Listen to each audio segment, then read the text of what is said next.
gözümdeki seller aldı.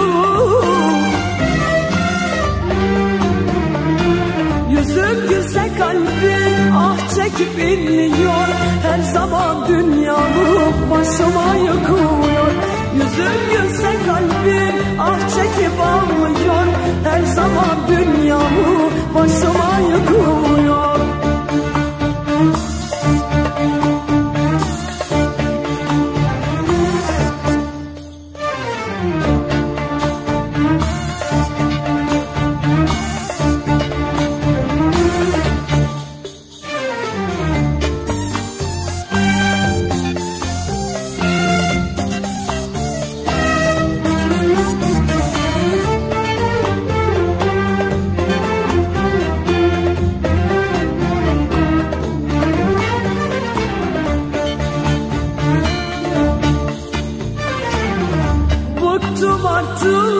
Bıktım artık bu hayattan, yaşamaktan.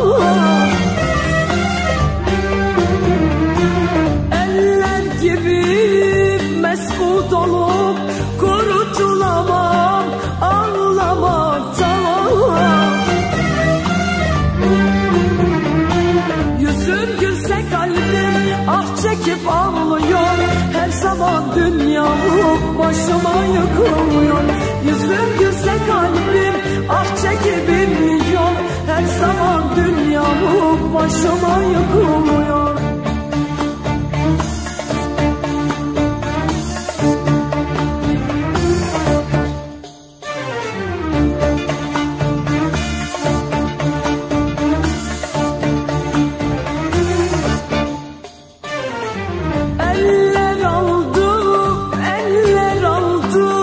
Sevdiğimi eller aldı.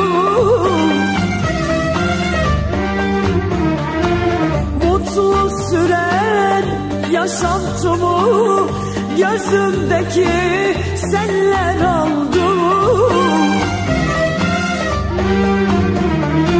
Yüzüm gülse kalbim ah çekip inliyor, her zaman